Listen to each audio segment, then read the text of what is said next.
Welcome to the Contrarians and to yet another in our Dark Horse series. Tonight could be the most Dark Horse album of Dark Horse albums.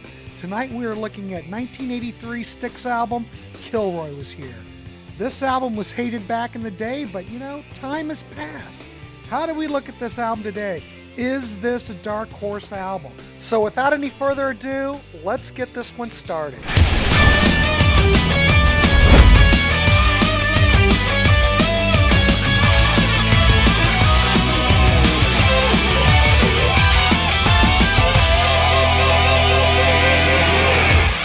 Welcome to the Contrarians, and tonight we are doing yet another episode in our Dark Horse album series. Tonight we are looking at 1983's STYX'S album, Kilroy Was Here. Now, I just want to go on record that this would be the ultimate in the Dark Horse series if this would even pull out and become a Dark Horse album. Because back in the day, I remember when this came out, and this is where I thought STYX'S really had jumped the shark, because all my hardcore buddies and STYX'S fans that I knew absolutely thought this album was just horrid. Now, time has passed. Things can change. We can revisit these things. I've been listening to the record for the past week. I mean, I listen to it every now and then, but I'd like to see what the panel has to say. And why don't we just start out and we'll throw it over to Martin real quick and we'll just go around and then we'll go to Rand and then we'll follow up at the end. Martin Popoff, what do you think of Kilroy Was Here? And give your rating at the end. All right. Well, so this is the band's 11th album. You're right, 1983, February 22nd, 1983, produced by the band. It went platinum in the US and in Canada.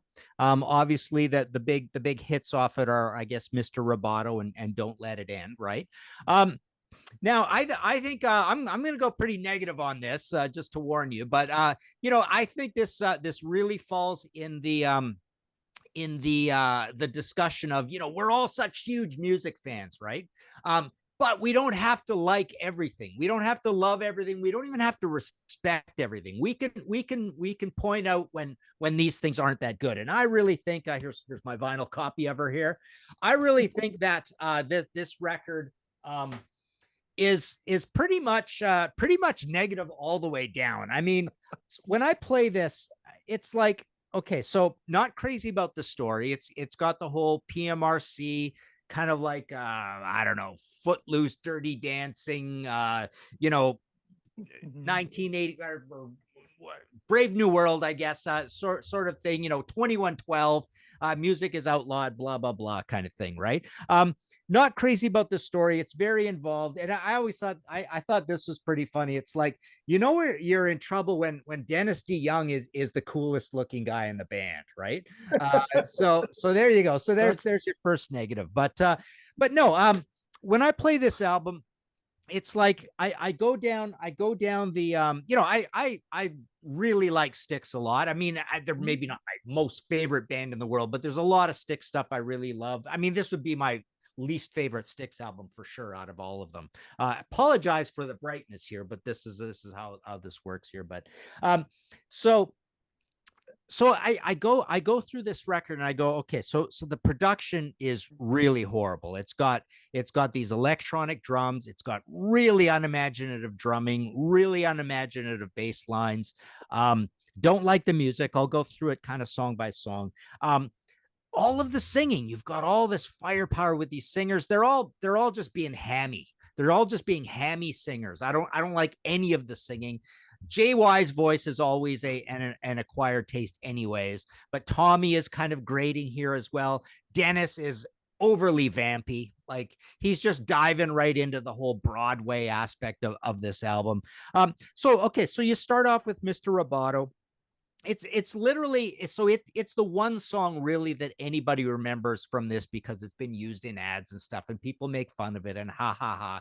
And this definitely is STYX'S going new wave, essentially, is what this album is. Although, we'll get to that, not in every department, but definitely in this song. So it's almost like they're too enamored with the likes of the Cars, little bit of Devo in here as well. These really horrible Casio kind of keyboard sounds. Rand can speak more to the keyboards, when we get to Rand, but it's got this disco beat.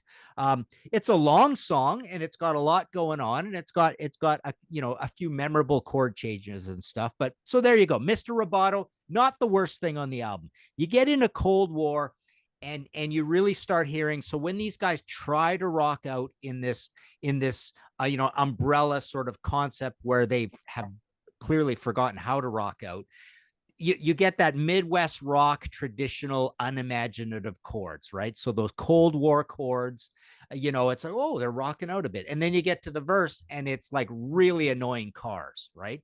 It's just awful, do, dee, do, it literally sounds like the Pee Wee Herman music, right? Don't Let It End. You're into the whole Peter Cetera, Chicago type ballads. It's not the worst ballad in the world, but you've got those medicated, NyQuil, electric piano sounds in it. You get to High Time. Now, I hate that jazzy swing beat. I've always hated that kind of beat. Now, when you do it with electronic drums and just absolutely stiff, humorless rhythm section, I just find it horrible. It reminds me a little bit of Devo's geometric take on Rolling Stone Satisfaction. You've got horns in here, so you've got horns mixed in with all of this electronic production. Basically I get through this side and I'm really not liking any of it at all. You get to side 2, you've got Heavy Metal Poisoning, which has got a great title. By the way, my favorite thing about the album is that title. And I think it's got a good album cover. I think the album cover is good, right? Yeah. But this is another song with crappy Midwest rock chords. They're just boring, dull, traditional, haven't really thought of anything. Obviously don't have a clue how to make heavy metal anymore. It ain't Man of Miracles or, Blue Collar Man or whatever. They've just forgotten any way of rocking out. They've forgotten how to do it. Again, very tight and robotic. You've got, all the songs on here, generally speaking, is the guy who wrote it sings it. So you've got JY singing. It's just the tired PMRC sort of trope lyrics. You get through the night, and you've got one of these Tommy Christ figure voice. Tommy always reminds me of that. And he's looking more like Jesus Christ every year, right? But so you've got the Tommy, like he's the sensitive guy voice, right? In the band, right? Everybody else is more hammy, but he can be hammy too. So you've got this, and it's like a Broadway show ballad sort of thing, right? Double Life is almost salvageable. It's the closest to traditional Styx I guess that you get on here, but it's really bad traditional Styx, and it's got those sort of R&B sort of melodies to it, that rankle when Styx mixes all these things together, being from Chicago and all this, right? Kind of a cough syrup vocal on it. And then you've got Haven't We Been Here Before? Tommy wrote, Dennis and Tommy sing as a duet. It's a 3/4 time waltzy sort of ballad, little old school, semi-decent. And then you get to Don't Let It End reprise. Wow. This is a dog's breakfast of horrible music. And they can't even name it right because it has nothing to do with Don't Let It End. It's a Mr. Roboto reprise. It's Mr. Roboto at the beginning, and then it's Grease. It's Grease and Saturday Night Fever and Elton John piano and Footloose and Dirty Dancing and Meatloaf and Dennis singing like Elvis Presley. It's the most horrible thing you can possibly imagine, right? And like I say, they don't even get the title right. It's got nothing to do with Don't Let It End at all. It's just a reprise of it's just Grease, right? It's the big Broadway windup, and you can just see in all their minds they're thinking, oh, this is our wrap up, this is the send everybody home on a happy note, out into the streets of New York City and onto the subways or the buses, right? Sort of thing. It's just so hackneyed and expected. And yeah, you put the whole thing together with the weird stage show and just Styx trying to be this quirky new wavy sort of band. And I don't think anything about this works. I don't like any of the songwriting, any of the singing, any of the production. I'm going to give it a 0 out of 10. Holy mackerel. Never seen that. Holy crap. Wow, this is going to be great. Wow. All right, 0 out of 10. My goodness. Ryan gave a Cheap Trick album a 0. What was it called? No, well, we looked at Busted. Yeah. He gave it did he give it a 0 or a 2? Yeah, he said, I'm going to give it a 0. It's not very good. But this is really part of this. I want to stress that it's like I get on shows with Pete and we do Sea of Tranquility and we look at each other sometimes and go, you know what? We don't have to like everything, just because it's old, just because it sticks, just because, we can go back and retrospective on it and stuff. You could still play it and realize it was a real disaster, right? Well, and Styx gets great later on. I mean, basically, every album after this, I like even more than the earlier Styx. They're just an amazing band. They're on fire right now. The mission is brilliant. Crash goes to Oh my God. I mean, Randy, have you heard The Mission? Yeah, I've got it in 5. I mean, it's like Prague. I mean, holy crap, it's a wonderful record. But this record, I'm going to talk about it. I can't help it. Martin's got me all worked up. Like I said, back in the day when we were like in high school when this came out, I absolutely couldn't stand it. I thought it was absolutely horrible. I think after time has went by, I re-listened to it and I still think it's not good, but I can tolerate it more than I could back in 1983. I think if you listen to Roboto, I think, all right, this is what I have really a problem with this record. This is why I don't like it.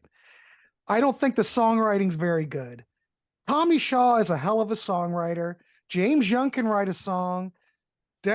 I think Dennis has probably written the best stuff on the record. It looks like Tommy and James Young are phoning it in. That's what I hear. I don't dislike Tommy's vocals. I think they're okay, but I think the Tommy Shaw songs on here are some of the worst Tommy Shaw songs he ever had written for Styx. And if you've ever seen the Behind the Music show, Tommy's going, I really had a tough time trying to write songs about robots. So there's a problem. The other issue that I have with this record is the production. I started having issues with Styx production right after Cornerstone. Things started to become very sterile sounding. This album to me sounds exactly like Paradise Theater. The same production. I forgot. I think they had a producer change and I can't remember what happened. But even Tommy Shaw and James Young made mention that things were just not, the production on this stuff just was sterile. There's no soul to it. Like Martin mentioned Devo doing Satisfaction. At least I feel that there's some kind of soul to that. It's just lifeless. And I feel like they're going through the motions. I don't think Dennis is going through the motions because he loves it. This is his baby, but he can't do it by himself. And I don't know. It's hard to write songs about robots. But the other problem that I have is that for this being a concept record, I can't tell what is going on here at all. Yeah. Rand, can you follow a story on this record? Because I can't. Well, I'll tell you where they got, if you don't mind me do a little bit of an essay here. They stole this just whole cloth from Frank Zappa's Joe's Garage. And that was 1979. Yeah. This idea about music being illegal and stuff. He got that from Iran. It was actually happening, but he put it in his album and acted like, like in the Joe's Garage lyrics and the theme of all of it. It's like music is illegal. You're not allowed to do it. And the government's going to crack down on music. This is a play. Well, this is also the Footloose era too. They tried to do it. I think they tried to do a rock opera and it failed. I think they thought if Tommy, it was really big hit and Quadrophenia was a big hit and maybe The Pretty Things was kind of a hit. Let's do one. It's 1983. It'll be perfect. Nobody else is going to do anything like this. This must be well into the crackdown on music, though, because none of these players can play their instruments. There's no interesting performances on here. So none of these guys are doing anything interesting in terms of playing. Forget writing songs about robots. They can't even write the music. Like I said, Roboto is a classic. For a ballad, I think Don't Let It End is great. I think Dennis is great on it to some degree. his material isn't bad. I just think everybody else is phoning it in. The band's wore out at this time. They're disillusioned. They're not going to deliver anything at this point, you know? Why is Roboto a classic though, right? I mean, you're only It's saying catchy. that because it puts a smile on people's faces because they remember the song, right? Well, But people think Styx, they think Mr. Roboto. Yeah, I mean, yeah, it was a big hit. I know, but how? Oh, I bought the 45. Think of that verse just percolating along. It's like it's catchy, but it's like you just want to vandalize things, you know, listening to it. It's so horrible. It's catchy. It's catchy because it's so bad, right? Mm-hmm. Well, what doesn't make sense is he says, "I've got a secret," and he also says, "I'm not a robot," but the song is called Mr. Roboto. Yeah, my brain's IBM and all this stuff. And then, like you say, Rand, I mean, half the songs don't even feel like part of the thing, right? It's like, oh, they don't. Well, like Tommy Shaw songs don't even fit in the whole concept. Yeah, none of this stuff even gels. None of it makes any sense. And the title Kilroy is here. That means a whole different thing. That has nothing to do with any of this too, right? I think in the beginning, a lot of people were afraid to buy it just because of the dumb title. Yeah. Because Kilroy was here. That goes way back to the 40s and the 50s. Right. Well, people could write it on rock and stuff like that. Yeah. But I'll give it a 3 just to be. It's not my favorite Styx album by any means. The production is what really bothers me. I think the keyboards on it don't bother me, but there's no guitar on here at all, except for a couple of solos, you know. Maybe James Young gets a solo and Tommy gets a solo, and that's about it. But it's pretty much Dennis's record, you know. It would have been better suited as a Dennis solo album, and I think he could have flushed it out and done what it shouldn't have been a Styx album. Should have been a Dennis solo project. He could have flushed it out the way he wanted to. We wouldn't even be talking about it as a Styx album. It's barely a Styx record. It is, but it's poor Styx record. I'll give it a 3.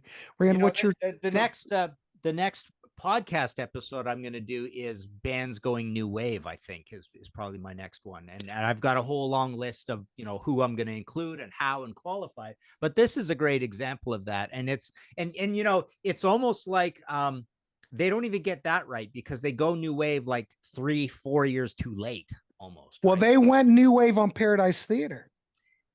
Okay, a little bit. Tommy Shaw. Too much time. There's like a too much time track on here. You know, like Cold Wars. Wait a minute, what's the Tommy Shaw song? I guess Cold War. That is almost like too much time on my hands. It's like they bring a lot of elements over from Paradise Theater, I think, and that's one of them. But there was a bit of new wave on there, but that's about the only track.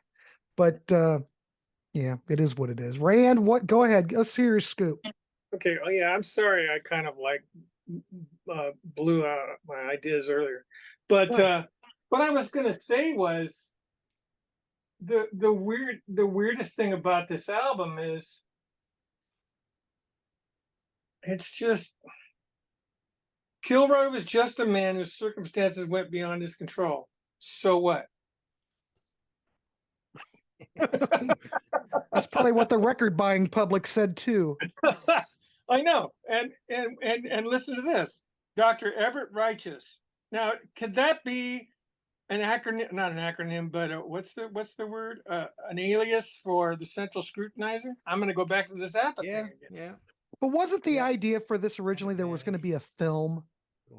Well, they did videos. I've got that Caught in the Act DVD, and the bonus tracks have a crap ton of these videos that they did for that DVD or MTV, but they hardly ever showed them. Well, the inner sleeve looks like a lot of clips. Video shit, like a film shoot or something.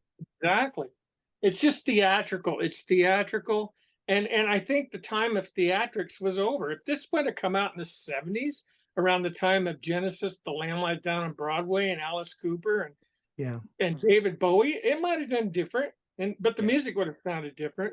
But I'll tell you what, I love Mr. Roboto. I bought the 45 when it first came out, and then I bought the album. Now, I usually have a rule: if I keep an album from from this long, 1983. I like it, but in this case, I only kept it because I forgot I had it. Yeah. Yeah. Well, You know, you bring up a good point about the theatricality, because that's the one thing that you know, I think that's STYX'S main calling card is that, you know, that idea of pomp rock, of theatrical rock, of being very thespian. Like every single one of those vocalists is very thespian, right? And Dennis is the most thespian, but something happens when that theatricality, Rand, like you say, crashes headlong into the 80s, and they make every bad decision possible when it comes to technology and writing. And it just all gets thrown on here, and like you say, it's like tick off every part of it, conceptually, lyrically, singing, all the performances. There's not a single place to hide. You know, you might like one or two songs, but you know, this feels like, you know, like I say, that whole situation where, as huge music fans, we always say we love everything, and then the other thing we do as old music fans, we keep going back and raising the grades on way too many albums all the time, right? And I think this is a good case for saying, I'm notorious the grade. You know, I'm notorious for high ratings. well, you make a good point, Martin, because think about it. If you look at the Rolling, I always bring up Rolling Stone because back in the 70s, they hated a lot of things. But as time has went on, they kind of reevaluated stuff. Records that they simply hated, Queen, they gave Queen 1 star for most of the time.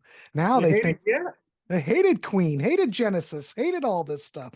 And it's just funny, as it just seems like history rewrites, and I don't know. But I think it's safe to say that Kilroy was here. Kilroy was here. Ain't getting any better, boys. Yeah, I'm just saying. Who else does this sound like? I haven't really. Maybe you guys can throw out some names, but who else did this sound like in '83? I don't know. No, it sounds very STYX like. It sounds like STYX. It's just I thought Cars, but I even think like Huey Lewis and the News, and maybe the lighter side of Jay Giles' band. But I don't know who else was really keyboardy like this back then. You know, we just lost the queen of rock and roll today. Tina Turner sounded like this. I heard about that. Yeah. I mean, I don't know. All I can hear is STYX, but just poor STYX. Sounds like a Dennis solo album. Well, Rand, what else do you have to add about this? I was going to say, I'm going to give Mr. Roboto a 5, and the rest of the album is a 0. So I'm going to give the album a 5. Because of Mr. Roboto, you're going to give it a 5. I love Mr. Roboto that much. Like what is it about Roboto that you find so? Well, you know, I'm a fan of synthesizers and sequencers, and time you turn a flanger on or a phaser and with synthesizers and put it on the vocals and stuff. I think the vocals on Mr. Roboto are just outstanding. But the rest of the album, I agree with you guys. It just kind of falls flat. It doesn't do anything. Another band that comes to mind for me is Alan Parsons' band. Got a bit of Alan Parsons to it. Yeah, well, like his early '80s Alan Parsons, maybe. Yeah, but they just made this crap up.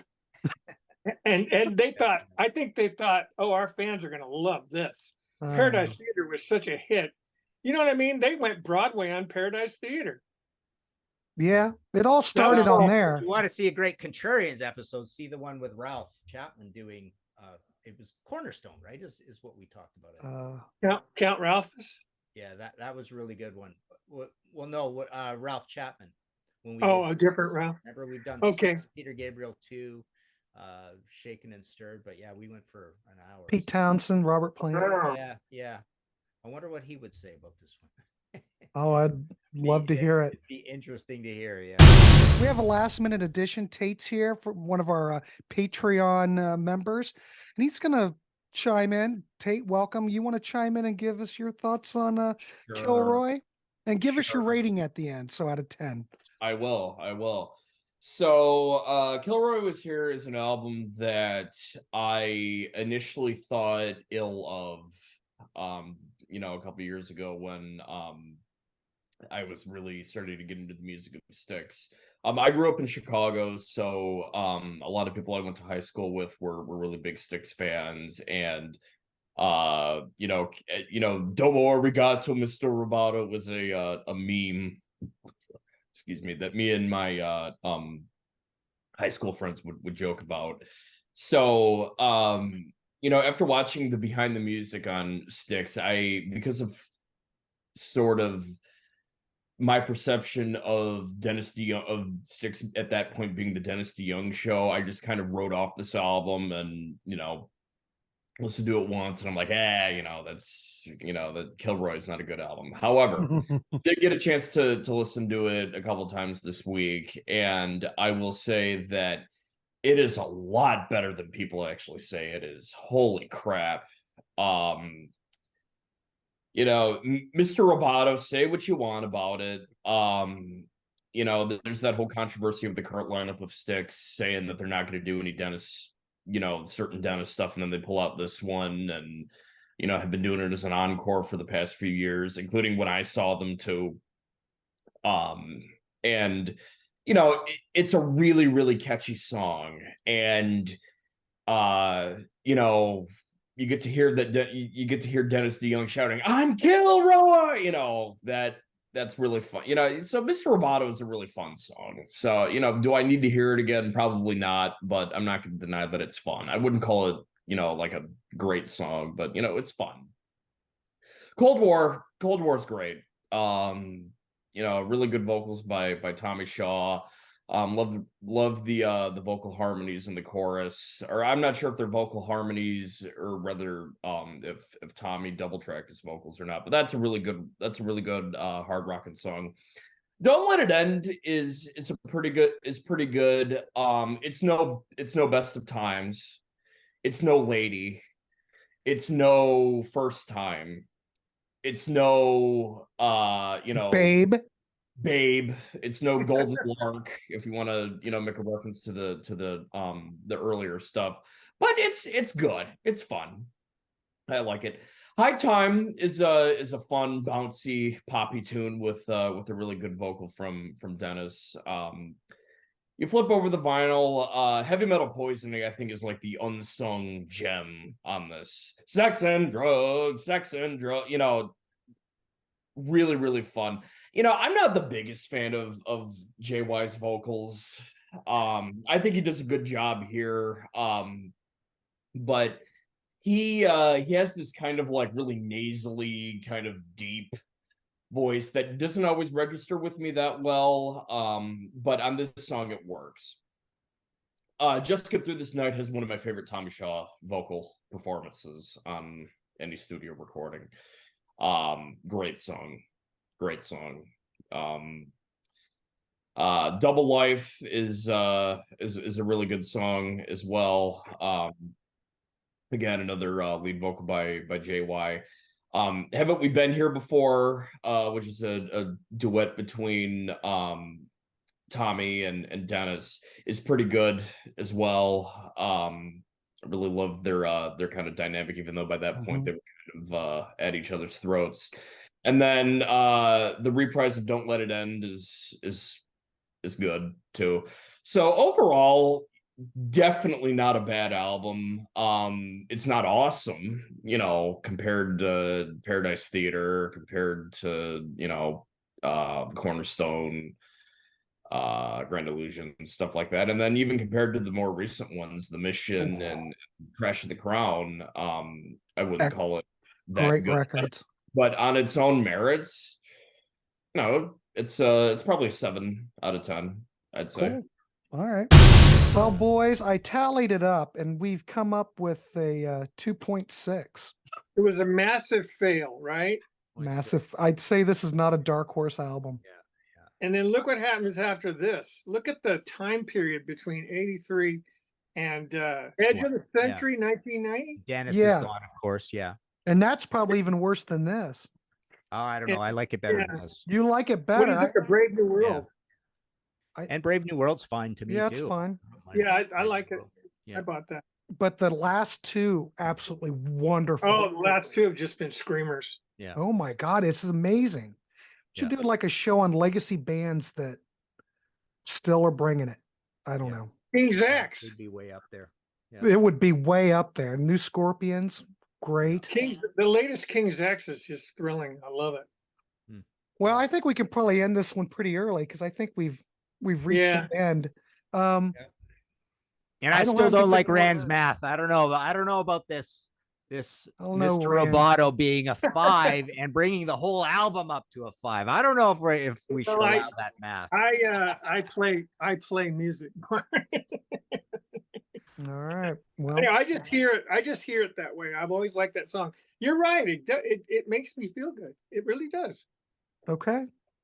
Well, we like to hear what you have to say, Rand. You know, music makes the world go around, and if you like it, you like it. So, all right. Well, let's wrap it up, gentlemen. I appreciate you both coming on. Yet another Dark Horse album show. STYX'S Kilroy was here. Not a Dark Horse record. So please like, subscribe, make a comment. Do you like STYX'S? Kilroy was here. Hell, even if you want to list your favorite STYX'S albums, do that. We'd love to hear that. So please make a comment, subscribe, like. We have a Ko-fi account if you'd like to make a donation to the channel. We always appreciate that. And also, if you like these discussions, you too could be on them. So we have a Patreon. Check out that link before. We also have a TeePublic link so you can get great merch. There's all kinds of ways that you can help out our channel. We would love it. So anyway, we'll see you on the next one, and good night, everybody. And gentlemen, take care. All right. Talk to you later.